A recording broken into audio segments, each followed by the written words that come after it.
So a lot of this video was recorded in the early hours of the morning, US time, before a new pope was chosen. Please keep that in mind. There are some updated parts here and there that I went back and fixed, but some of it might seem a bit out of sync with what is currently going on. Speaking of what's currently going on, what do you mean the Pope is American? What do you mean the Pope went to Villanova University? The Pope is a Cubs fan. We may have a Pope that has canonically visited a Portillo's. It's a new world out here, you guys. So far, we're just 3 hours into this conclave since the doors closed. The cardinals, the electors gathered in that room, 133 of them. They have all conducted their first round of voting, and what the black smoke signals is that they did not reach a 2/3 majority as to who should lead the Catholic Church moving forward. If you've been living under a rock, there is currently a major world event happening in the Vatican City right now. A conclave is underway to elect the next pope after the passing of Pope Francis. This is a rare event that happens when a pope dies or in rare cases steps down, and it goes without saying that it's pretty significant since the Catholic Church is one of the most powerful religious institutions in the modern world. Not only that, but the Church, much like other organizations and governments, is at a crossroads in terms of how its leadership is going to go forward. Pope Francis was a notoriously progressive leader, relatively speaking, who made strides in terms of the Church's view on LGBT people and advocacy for the oppressed. So as the world seems to be leaning more right on a lot of these issues, the Catholic Church needs to decide whether or not they'll continue with Pope Francis's legacy or go in an entirely different direction, which sounds a lot like... So a couple months ago, the lovely folks at Penguin Random House reached out to me and offered to give me tickets to a little film called Conclave. Like Conclave. Everybody go watch Conclave. There's a vaping cardinal in it. Like, it's already just go watch Conclave. Have I seen Conclave? Yeah. Has Gwen Stefani seen Conclave? Unclear. I am Cardinal Lawrence from Conclave. Yes. Conclave was one of my favorite films that I saw last year. The plot follows Cardinal Lawrence, played by Ralph Fiennes, proceeding over a conclave after the death of a more liberal pope and the ideological conflicts, gossip, and backstabbing that takes place between each vote for a new one. Okay, I'm going to spoil the end of Conclave. If you somehow haven't seen Conclave by now and you want to navigate around the spoilers, you can go to this time code here, so you don't get the ending spoiled for yourself. 3, 2, 1. The Pope is trans! Just kidding. Cardinal Benitez, a young progressive who was elected as Pope at the end of the film, is revealed to be intersex, meaning he has both male and female reproductive organs. When questioned by Cardinal Lawrence about this and the fact that Benitez at one point backed out of an operation that would have removed his female anatomy, he remarks, "I am what God made me." Okay, so I told this story I think once or twice during award season on stream, but when I was given tickets by Penguin Random House to go see Conclave, I was a bit confused because from all of the marketing and the folks in the theater, I was like, oh, this is like a prestige awards drama geared toward like old white people, right? And then I was kind of like keeping that in mind the entire time that I was watching it, although I was enjoying it, like, why did they give me tickets to see this movie? And then the last scene happened and I was like, I love this. It's Catholic succession with queer undertones. I love this. No, seriously, I absolutely adore this film. I think it's so smart. I think parts of it are so funny. I think it's brilliantly shot. I think it's very entertaining. It would have been my personal pick for Best Picture last year out of all the stuff that was nominated. Besides Nickel Boys. I would have loved for it to go to Conclave or Nickel Boys, but yeah, I love it, and I feel like I've just been talking about it a lot on social media to the point where people kind of associate me with Conclave, but I never had a chance to make a formal video about it because I make videos about discourse, right? I make videos about what people are talking about, and people were talking about Conclave, but it never really boiled over to a point where I had anything new to add to the conversation. And I think a lot of the conversation that was going on when Conclave first came out and got popular and all these memes started coming out about it and like the fan fiction and stuff, which we'll get to in a sec, I think a lot of that conversation was like people not understanding like what young terminally online women are into, which is just like the story of our time, right? That's not specific to Conclave. And I do think that Conclave is sort of in this unique position as a film where, and I compared this to Mickey 17 recently because I think Mickey 17 had the same kind of reaction where most of the men that I know felt like Conclave was like cool, that it was like a serviceable, like fine, safe film. And I know so many girls and women who are obsessed with it. The Conclave fandom has truly been something to behold since the movie came out last year. Of course, there's been a ton of memes about what's explicitly in the film's text, but also there's been a lot of interesting interpretations of the lives of these characters and an exploration of the potential queerness that lies within them. What I'm trying to say is that there is a lot of fan fiction online about the Conclave Cardinals. And I'm not saying this from like a place of judgment.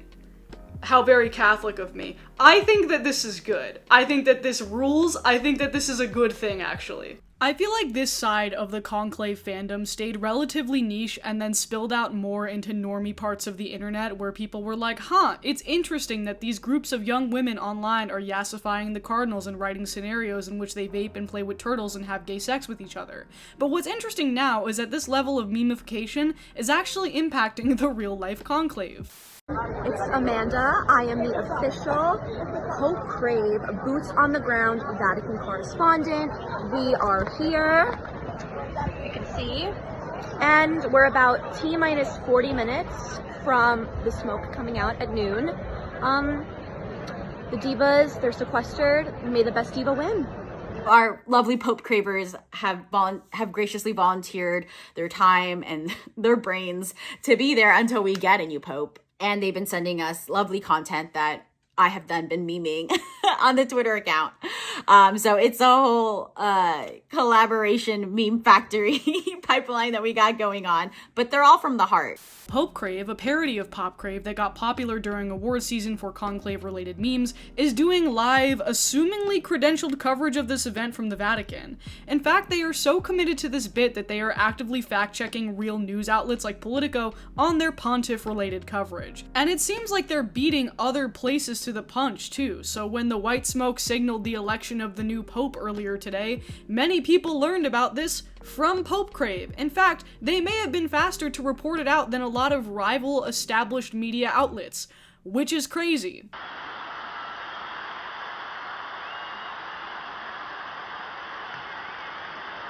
Look, the last Conclave was in 2013. I'm not gonna tell you I remember it because I was probably playing Fun Run and shopping for ugly tank tops on Wanalo, but what's fascinating to me is that the text of this film led to an unintended online audience gaining interest in not only the text itself, but also its real-world parallels and implications. And I'm mixed on this as a person who used to work in television news because I'm very passionate about finding ways to make information accessible to people. And I don't think that mainstream media always does a good job of that. So when stuff like this happens, I can't knock it as a bad thing because I think in a lot of ways it gets younger people caring about stuff that they otherwise wouldn't give a shit about. On the flip side though, I worry that, the memification of everything and the tendency for people in my generation and younger to be too online and too terminally online in a sense is actually like inhibiting us from being able to care about anything in a serious way. So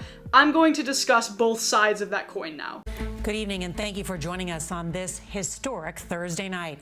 The world is mourning Queen Elizabeth II, who died this afternoon at the age of 96, surrounded by family at her summer home in Scotland. So I want to start with a personal example to explain what I'm talking about here. I was working in network television when Queen Elizabeth died.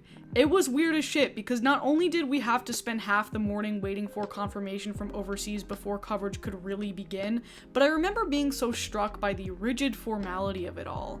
Obviously news has to cover events like this like they're the biggest thing to ever happen because they are, but I do think when you oversaturate coverage of a topic in this dry, formal style because you want to do right by everyone involved and not offend people and play your part in respect for institutions and general pomp and circumstance and tradition, it starts coming off like white noise to regular people who want things explained to them in NBA terms. Like, they're not actually absorbing or learning any of what you're saying, but traditional media has to catch up to how normal people consume information, although there may be some growing pains there along the way. Most of them will tell you that while that's going on, they're sitting reading their breviary. That's a book of prayers that clergy have, or praying a rosary, or doing, the one thing we know they're not doing is checking Instagram, because their devices have all been confiscated. I believe the kids call it raw dogging it if you're going to go through a long period of time with no electronic device. Yeah. Oh, right. Well, they're of a certain age, so they might be used to I just wanted to... Memes and jokes have become a routine part of how we discuss world events, and the people watching coverage of this stuff on TV are getting a very different view of things, as opposed to people who are getting their information from scrolling through their phone. And I think in this specific case, a lot of the more accessible online discussion of the conclave that I've seen, even the stuff that's supposed to be taken more in jest, is educational. A lot of the conclave girlies are highly invested in the rivalry between Cardinal Tagle, hailed as a progressive that would follow in Pope Francis's footsteps, versus some of the more traditional conservative cardinals from places like Italy or North America, because it mirrors what happened in the movie they like. It's understandable, and it has tangible, real-world implications. Just in, the Prime Minister of Pakistan says India made a grave mistake for which it must now pay the price. Oh, good. Oh, great. Lovely. The thing is, I used to use a dead rat as an alarm clock, actually, for my stream, because basically what happened was whenever the sun would come up, it would start cooking the corpse of the rat, and then it would start smelling again, and then the smell would wake me up. So I would use the rat effectively as an alarm clock, and as soon as it, it got hot enough, it would wake me up, and then I would know, oh shit, it's time to stream. On the flip side of this, though, I think the memification of everything has its time and place, because I think Gen Z has developed sort of this apathetic attitude to a lot of what's going on in the world due to desensitization caused by general unseriousness and a perpetual immaturity from the people online who watch and cover these events in real time. For example, the biggest political streamer out there right now is a guy named Asmongold, who covers various global happenings from his cockroach-infested home, where he uses a dead rat as an alarm clock and parrots dumb shit eugenicist propaganda. And this is where a lot of young men go to get their political takes. So Pope Crave being in the room where it happens, that's good, I think. But on the other end of the spectrum lies the horrors of an information ecosystem where anyone who acts like an authority on something automatically becomes an authority on something. We can report that in the last few seconds we have seen white smoke billowing out of the Sistine Chapel chimney. This is breaking news. We have a new pope. Now, it's easy to say, who cares about any of this? This is just a group of silly girls and gays making memes online for dumb likes on the various apps, but I think there's something to be said for the fact that this is relevant to young people's lives, obviously in the political sense, but also a large number of younger people are converting to Catholicism. The Catholic aesthetic is a big inspiration in fashion, pop culture, and the world of celebrity right now. It's relevant to these people's lives, and how they consume information about it is important. And in a world where it's just bad headline after bad headline, where you want to just tune out and bury your head in the sand and remain ignorant to the ills of the world, if Pope Crave is pulling you out of that hole and making you care about something, if the little seagulls that are standing where the smokestacks are is enough of a reminder that you live in a whole connected ecosystem and world, and what you do and what you feel and believe matters, then that's way better than not caring about anything at all. So yeah, the Pope is an American. He took on the name Pope Leo. His real name is Robert Prevost, his out-of-drag name, I guess. And because we spent so much of this video unpacking and highlighting, the coverage that Pope Crave has done, I figured it was only best to read a statement from one of their admins about this decision. So it reads, Pope Crave's opinion is that Robert Prevost was elected because he is an American who can stand against Trump and wield American influence in the face of rising fascism. Our new Pope has spoken against Western leniency toward LGBTQ+ individuals and against gender ideology in Peru. He was accused of mishandling sexual assault investigations against priests in his diocese.